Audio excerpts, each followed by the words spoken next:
చేరికడు వచ్చిన మీ అందరికీ యేసుక్రీస్తు నామమున పేరిట శుభాభినందన. మత్తయి సువార్త 2వ అధ్యాయములో 2వ వచనాన్ని జ్ఞాపకం చేసుకున్నామండి. మత్తయి సువార్త 2వ అధ్యాయము 2వ వచనం, యూదులు రాజుగా అని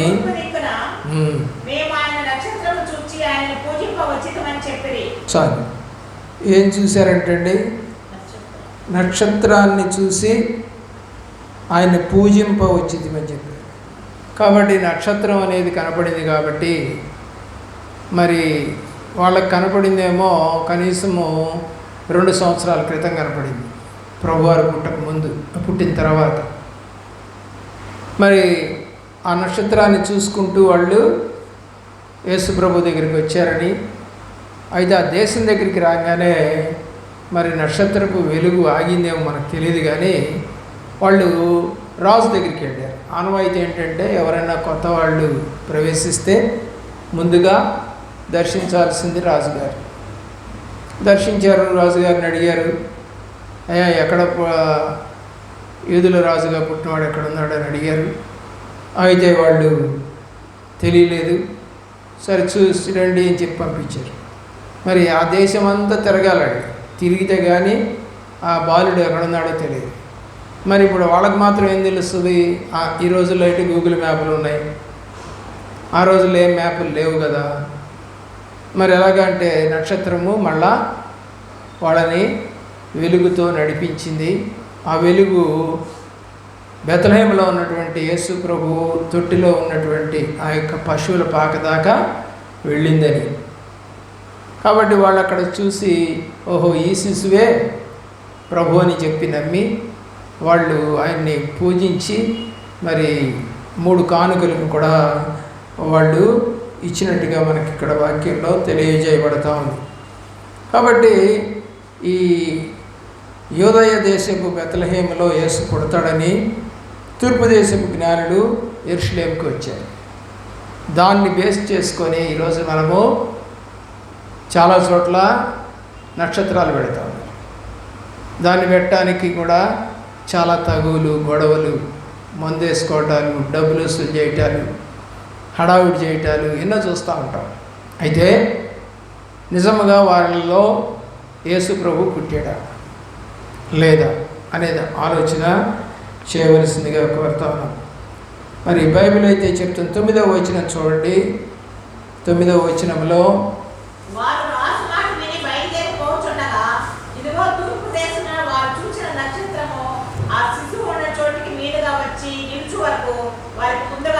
కాబట్టి ఆ నక్షత్రము చూసి వాళ్ళు మరి అత్యానంద భరితుల ఇంటిలోనికి వచ్చి తల్లి అయిన మరియకు ఆ యొక్క శిశువు సాగిలపడి పూజించి పెట్టెలు విప్పి బంగారము, సాంబ్రాణి, బోళమును కానుకలుగా ఆయనకు సమర్పించి.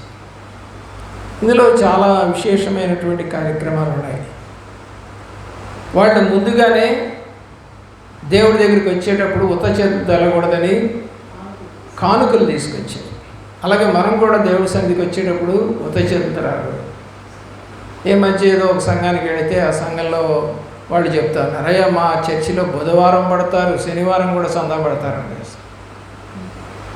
అంటే దేవుడి దగ్గరికి వస్తున్నాం కాబట్టి కానుకలు తీసుకొని రావాలి అని బైబిల్లో రాసింది. కాబట్టి ఉత్త చేతులతో దేవుడి సన్నిధికి రాకూడదని ద్వితీయోపదేశకాండలో, నిర్గమకాండలో రాశారు. కాబట్టి ఆదివారం ఒక్కరోజే కాకుండా ఎప్పుడు దేవుడి సన్నిధికి వెళ్ళినా చూడండి, హిందువులుగా ఉన్నప్పుడు ఒక ప్రత్యేకంగా ఒక రోజుని కాకుండా రోజు ఆ యొక్క గుడి మీదుగా వెళుతూ దండం పెట్టుకొని అక్కడ కానుకేసి వెళ్ళేవాళ్ళు ఇప్పటికీ ఉన్నారు. అది దానికి రోజులు లేవు, ఈ రోజు అని లేదు, ఆ రోజు అని లేదు. నువ్వు ఏ రోజు వెళ్ళినా సరే ఆ కానుక అక్కడ వేసి వస్తారు. వీళ్ళు కూడా దేవుడి సన్నిధికి వచ్చారు కాబట్టి ముందుగానే సిద్ధపరచుకొని మరి గొప్ప వ్యక్తి అతను అని చెప్పి ఖగోళ శాస్త్రజ్ఞులు కాబట్టి కనుక్కొని వెళ్ళారు. ఆ 10వ వచనంలో మనకి కనపడుతుంది. వాళ్ళ నక్షత్రమును చూచి అత్యానందభరితులై. స్టార్ అనగానే దానిలో మనకి ఇప్పుడు మీరు చూసేటువంటి కట్టే స్టార్లలో 5 కోణాలు మాత్రమే ఉంటాయి. కానీ నిజంగా ఇజ్రాయెల్ యొక్క స్టార్లో 6 కోణాలు ఉంటాయి. కాబట్టి దానికి ఇన్ని కోణాలు అని నిజంగా మనం చెప్పలేము. ఎందుకంటే స్టార్ ఎప్పుడు కూడా వెలుగుతూ చేంజ్ అవుతూ ఉంటుంది. చేంజ్ అవుతూ ఉన్నప్పుడల్లా ఒక కోణం బయటకు వస్తూ ఉంటుంది. కావాలంటే గమనించండి మీరు. కాబట్టి మరి స్టార్ అనేది 5 రకాలుగా 5 కోణాలని అనుకుంటూ ఈరోజు పెడతా ఉన్నారు. అయితే బైబిల్లో దానికి వాళ్ళు ఏం చెప్తారంటే 9వ అధ్యాయం యెషయా గ్రంథము 6వ అధ్యాయంలో దేవుడు ఆశ్చర్యకరుడు, ఆలోచనకర్త, బలవంతుడైన దేవుడు, నిత్యుడు తండ్రి, సమాధానకర్త యొక్క అధిపతి అని చెప్పి ఈ 5ని చూపించి ఈ 5 కోణాలకి గుర్తు అని చెప్తారు. అది మాత్రం నిజం కాదు. స్టార్కి 5 కోణాలు కాదు. రెండవది ఎక్స్మస్ ట్రీ. ఈ ట్రీ యాక్చువల్గా జర్మనీలో 1000 సంవత్సరాల క్రితం, అంటే 1000వ సంవత్సరంలో ప్రారంభమైంది. చలికాలం వచ్చిందని గుర్తుగా ఫర్ అనేటువంటి చెట్టు ఇది. ఏం చెట్టు? దాని పేరు ఫర్. ఈ చెట్టుకి లైట్లు పెట్టి మరి బాగా ఎత్తుగా ఉంటుందండి. అది ఎలా ఉంటుందంటే ఒక రాసి పోసినట్టుగా ఆ చెట్టు అలా పెరుగుతుంది. అంటే ఆకులు కిందకి దిగిపోతూ ఉంటాయి. దాన్ని ఇక్కడ మన వాళ్ళు ఏం చెప్తుంటారంటే అశోక చెట్టు అని చెప్పి కూడా అంటుంటారు ఇక్కడ. ఇదైతే అక్కడ ఫర్ అనే చెట్టు. అయితే మన వాళ్ళు ఏం చేస్తున్నారంటే ఆ సరివి చెట్టుని తీసుకొచ్చి ఆ కొమ్మ నరక్కొచ్చి ఆ యొక్క మరి పెట్టిలో దాంట్లో పెట్టి మట్టిలో పెట్టి దానికి అలంకరిస్తూ ఉంటారు. ఇప్పుడు ప్లాస్టిక్ ఇవి వచ్చాయి, అలాగే ఒరిజినల్ చెట్లు కూడా వచ్చాయి. కొనుక్కుంటున్నారు, 100,000 పెట్టి వాటిని తీసుకొచ్చి ఇళ్లలో పెట్టుకుంటున్నారు. వాస్తవమే. అయితే నిజమైన చెట్టు ఫర్ అనే చెట్టు. ఇది ఎక్కడుందంటే విల్లింగ్టన్లో హిల్లరీ పార్కులో ఇది ఉంది. విల్లింగ్టన్ హిల్లరీ పార్కులో ఇది ఉంది. 91 అడుగుల ఎత్తు, 120 చదరపు అడుగులు విస్తీర్ణంలో, అంటే అంత పెద్దగా. ఎడల్పు అంత, ఎత్తేమో 91 అడుగులు, దరిదాపుగా 10 అంతస్తులంత ఎత్తు. ఇది విస్తరించి ఉంటుంది. మరి ఇవి వెలుగులతో ఉంటుంది, అంటే దానికి అన్ని లైట్లు పెడతారు. కావున క్రీస్తు లోకానికి వెలుగుగా వచ్చారని గుర్తుగా దాన్ని పెడుతున్నట్టుగా చెప్తారు. సరే, ఏదైనా కూడా ఏవి చేసినా కూడా అవి ఇతరులను ఆకర్షించడానికి. అరే వీళ్ళు క్రిస్టియన్స్రా చెట్టు పెట్టారు, వీళ్ళు క్రిస్టియన్స్రా స్టార్ పెట్టారు, వీళ్ళు క్రిస్టియన్స్రా బొట్లు పెట్టుకోరు, వీళ్ళు క్రిస్టియన్స్రా బైబిల్ పట్టుకుంటారు, వీళ్ళు క్రిస్టియన్స్రా ఇళ్ళు శుభ్రం చేసుకుంటారు, వీళ్ళు క్రిస్టియన్స్రా బాలయేసు బొమ్మనే పెడతారు అని చెప్పుకోవటానికి మాత్రమే మనకు వస్తుంది. వీళ్ళు నిజంగా క్రిస్టియన్సా అంటే దేవుడు చెప్పినట్టు చేస్తూ ఉన్నారా, లేదా మనుషులు ఏర్పాటు చేసి చేస్తారు? ఇవన్నీ మనుషులు ఏర్పాటు చేసి, బైబిల్ అయితే లేవు. బైబిల్ ఎక్కడా కూడా ఈ స్టార్ గురించి ఆ నక్షత్రం చూసి వచ్చినట్టుగా కనపడిందే తప్ప పెట్టుకోమని ఎక్కడ రాయలేదు. అలాగే చెట్టు పెట్టుకోమని కూడా రాయలేదు. మూడోది క్రిస్మస్ తాత. ఈయన ఎక్కడి నుంచి వచ్చాడు? యేసుప్రభు పుట్టినప్పుడు ఎవరన్నా తాత వచ్చారు అక్కడికి? మరి ఎక్కడి నుంచి వచ్చాడు ఈ తాత? ఆలోచించాలి.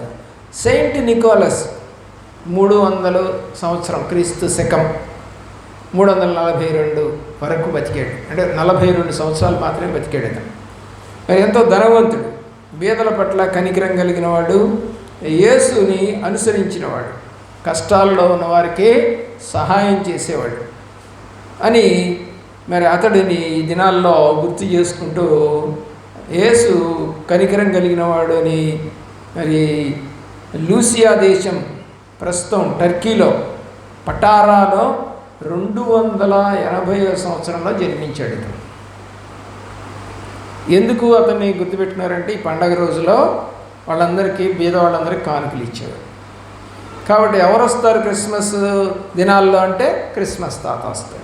మరి క్రిస్మస్ తాత మీరు చెప్పినట్టుగా అంత గడ్డం, తెల్ల గడ్డం మరి అలాంటిదే ఉండదు. ఎందుకంటే అతను చనిపోయిందే 42 ఏళ్ళకి. 42 ఏళ్ళకి తెల్లగడ్డాలు ఏమొస్తాయి? రావు కదా, ఆలోచించి. కాబట్టి ఇదొక ఆనవాయితీగా, అంటే అతను చేశాడు ఎక్కడో టర్కీ దేశంలో, కాబట్టి మనం కూడా దాన్ని చేద్దామని డ్రెస్సులు ఇప్పుడు వేసుకొని అందరూ రెడ్ కలర్ డ్రెస్సు, దానికి బార్డరు వైట్, టోపీ, అలాగే తెల్ల ముసలి తాత అన్నట్టుగా గడ్డ. ముసలోడు ఏం కాదే, చనిపోయాడు, చిన్నతన వయసులోనే చనిపోయాడు. 4వది మనము అది కొంతమంది ఇళ్లలో ఎక్కువగా ఆర్సిఎం గృహాలు, లేకపోతే లూథరను బ్యాప్టిస్ట్ వాళ్ళు ఏం పెడుతున్నారంటే పశువుల తొట్టి. అక్కడ మరి జోసఫు మరియమ్మ బొమ్మలు, మరి ఒక తొట్టిలో బాబు ఉన్నట్టుగా ఒక బొమ్మ, ఆ చుట్టుపక్కల మరి జ్ఞానులు వచ్చినట్టుగా 3 జ్ఞానులు, మరి ఆ యొక్క బహుమానాలు, మరి దాంతోపాటుగా కొన్ని గొర్రెలు, పశువుల పాక, అవన్నీ గొర్రెలు ఇవన్నీ కూడా పెడుతూ మరి అలంకరిస్తూ ఉంటే అక్కడ కూడా ఒక డబ్బా పెడతారు కానుకలు వేయడానికి. అది కూడా దేవుడే. ఎన్నాళ్ళు? 1 నెల. బొమ్మలు కూడా దేవుళ్ళే. కాబట్టి పశువులతోటి పెడతారు. మరి ఇవి కూడా మనము చూస్తూ ఉన్నాం అనేక చర్చిల్లో, కొంతమంది ఇళ్లలో కూడా పెడతా ఉన్నారు. ఇది లూకాసు వార్త 2వ అధ్యాయము 7వ వచనం చూడండి. లూకాసు వార్త 2వ అధ్యాయము 7వ వచనంలో,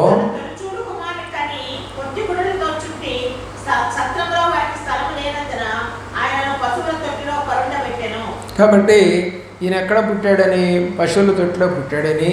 కాబట్టి వీళ్ళు కూడా ఒక పశువుల తొట్టిని ఏర్పాటు చేసి దాంట్లో అంత గడ్డి పెట్టి మరి బొమ్మలు తయారు చేస్తూ ఉన్నారు. దీని ఆధారంగా పశువుల పాకని చూపిస్తూ ఉన్నారు ఈ రోజున. అయితే ఈ విషయాలన్నీ కూడా చాలామందికి తెలియవు.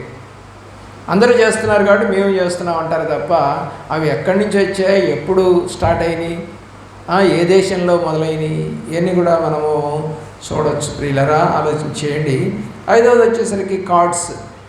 ఇప్పుడు తగ్గిపోయింది. ఇదివరకు బాగా మరి క్రిస్మస్ కార్డ్స్, గ్రీటింగ్ కార్డ్స్ ఇచ్చేవాళ్ళు. ఇది దేవుని యొక్క ప్రేమలో హెబ్రీ పదం. ఈ యొక్క లాటిను గ్రీకు నుంచి హెబ్రీలోకి ఇది వచ్చింది.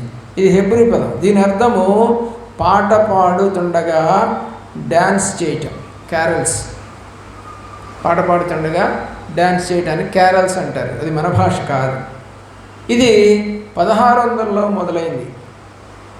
1700లో మరి స్టార్ట్ చేశారు. ఇది లూకాసు వార్త 2వ అధ్యాయము 17వ వచనం చూడండి. లూకాసు వార్త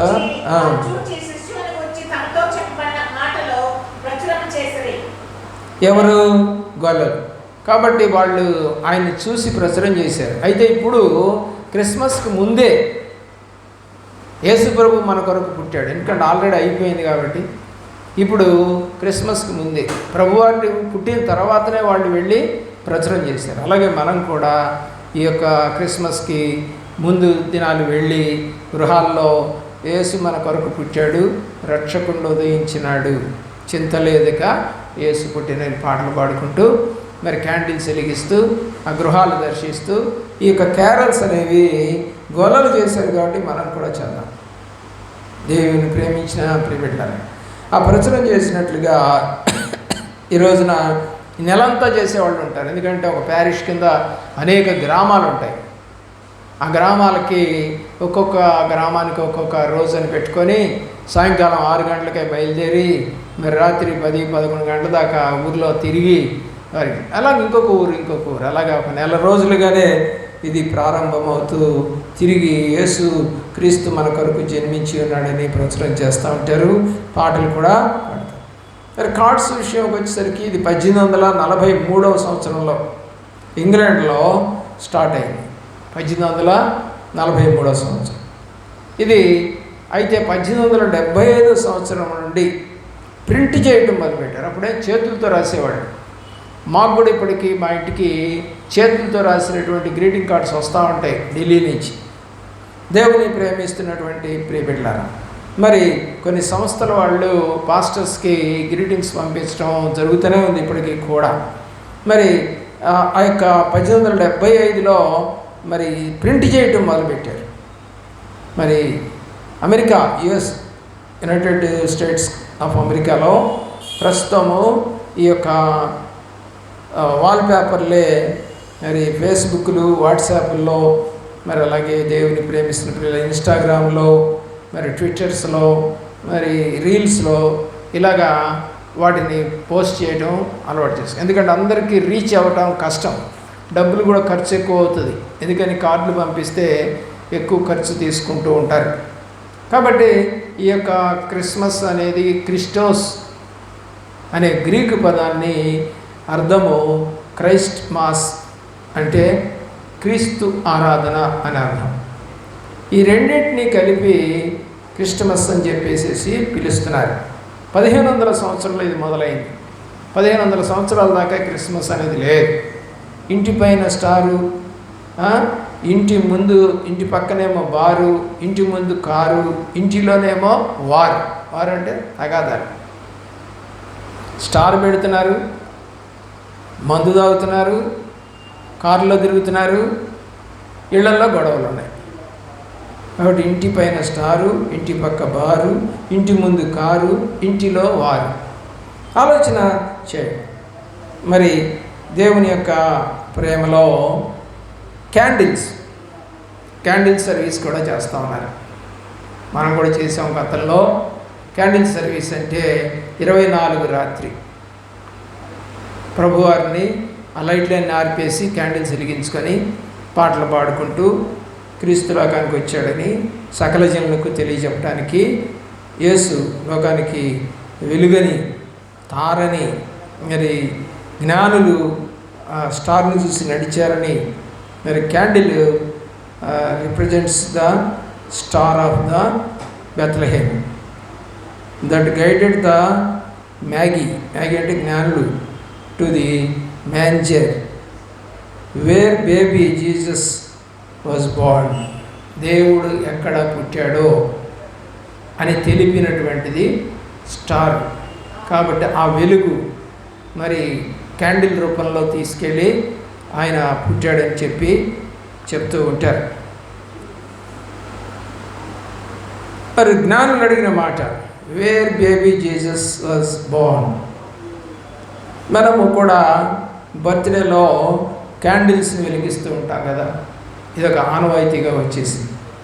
కాబట్టి బైబిల్ ప్రకారం మనం చూసినట్లయితే మరి మందసం వద్ద 7 దీపాలు వెలుగుంటాయి ఇప్పుడు దేవుడి సన్నిధిలో. దాని దీప వృక్షము అని అంటారు. అంటే 7 ప్లానెట్స్. లోకంలో 9 ప్లానెట్స్ ఉన్నాయని కొంతమంది చెప్తారు. 7 ప్లానెట్స్ ఏమేమిటి? మూను, మెర్కురీ,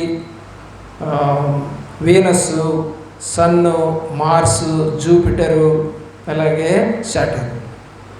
7 పైన ప్లానెట్స్ ఉన్నాయని చెప్తూ ఉంటారు. గ్రహాలు తెలుగులో. ప్లానెట్లో ఇవన్నీ తిరుగుతూ ఉంటాయి ఎప్పుడు కూడా. కాబట్టి 7 అనేది చాలా ప్రాముఖ్యమైనది దేవుడి యొక్క సన్నిధిలో. కాబట్టి మనము కూడా ఈ క్రిస్మస్ని ఎందుకు చేసుకుంటున్నాము? మరి ఈ చెట్టు అంటే ఏమిటి, స్టార్ అంటే ఏమిటి, మరి అలాగే దేవుని ప్రేమించి తాత, మరి పశువుల తొట్టి, క్యారల్స్, కార్డ్స్, మరి క్యాండిల్స్ 7 రకాలు చెప్పాను మీకు. 7 ఎప్పుడు పుట్టాయో, ఎలా వచ్చాయో కూడా కొన్ని వివరాలు చెప్పాను. నీ జీవితంలో ఇవన్నీ చేసి క్రీస్తు లేకుండా బతికితే ఉపయోగం లేదు.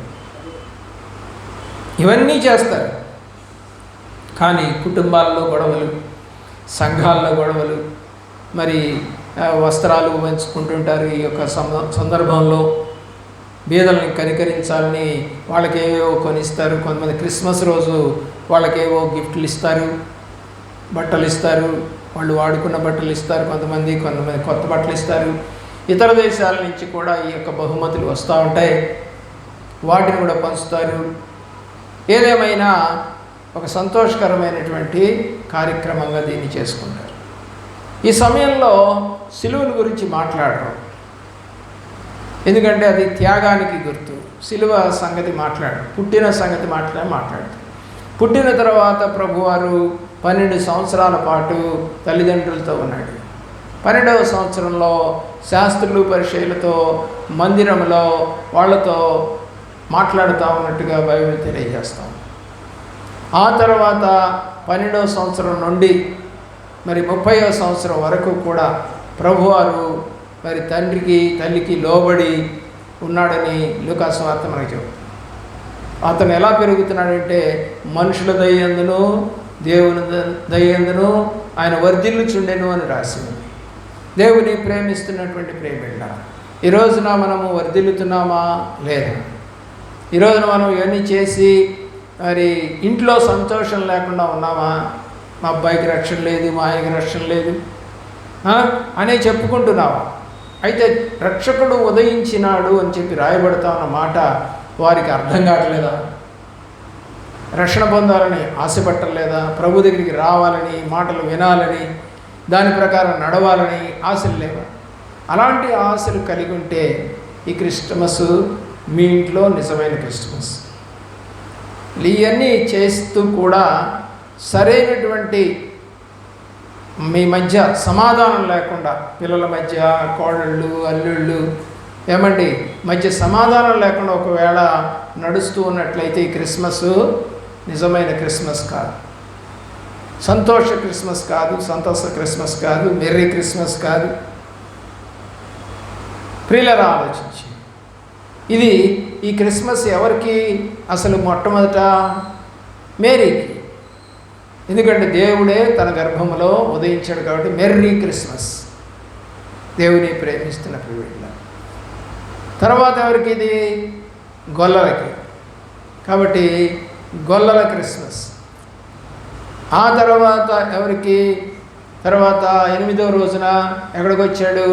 మందిరానికి వచ్చాడు. సున్నతి చేయించుకోవడానికి లేదా ప్రతిష్ఠ చేయించుకోవడానికి వచ్చాడు.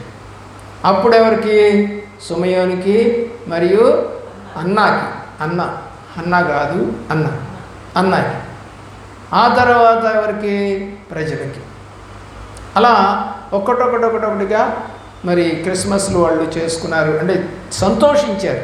పండుగ చేసుకోవటువంటి స్టార్లు చెట్లు ఏం పెట్టలేదు, కానీ మన కొరకు రక్షకుడు పుట్టాడనే మాట విని వాళ్ళు సంతోషించారు. నీవు కూడా అలాగుంటావా? లేదా ఇవన్నీ చేస్తామండి, దేవుడు చెప్పనివన్నీ కూడా చేసేస్తాము, మాకు దేవుడు ఉన్నాడని అంటారా? క్రిస్మస్కి వాక్యాలు చదివే వాళ్ళు ఉండలేదు చర్చెస్లో. చదవమంటే తడబడుతూ చదువుతారు. క్రిస్మస్ వాక్యాలు చదవాలి, అర్థం చేసుకోవాలి, నడుచుకోవాలి. కాబట్టి దేవుడి దగ్గరికి వచ్చేటప్పుడు ఎలా రావాలి?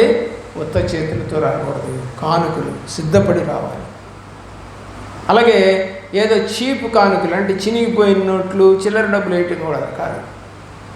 ప్రశస్తమైనవి బంగారము, బోళము, సాంబ్రాణి 3 కూడా చాలా విలువైనది దేవుడికి ఇవ్వాలి. కాబట్టి విలువ లేని దేవుడికి ఇచ్చేసేసి మేము కూడా కానుకేసామనుకుంటే పాస్టర్ గారు ఏడుస్తూ ఉంటాడు. ఆ డబ్బులు, ఆ కాగితాలు చూసి ఇవన్నీ చల్లవు, తిరిగి బ్యాంకుకి వెళ్ళాలి. ప్రియులారా, మనము సంతోష పెట్టేవారికి ఉండాలి తప్ప సేవకుడిని దుఃఖం పెట్టేవారికి ఉండకూడదు. కాబట్టి దేవుని యొక్క ప్రేమలో మీరు కూడా అలాగ నడుచుకొని, ఇది ఆచారమే తప్ప బైబిల్లో లేనివని తెలుసుకొని ప్రభువారిని నిజమైన దేవుడిగా మీరు అంగీకరించి రక్షణ పొంది ప్రభు మాటలో నడిచి నిత్య జీవానికి వారసులు అవ్వాలని బైబిల్లో దేవుడు ఆశపడ్డాడు. మరి నేను కూడా అలాగే ఆశపడతాను. అలాంటి పని మీరు కూడా చేసి దేవుని మహిమపరచుదురుగాక. మోకరించండి.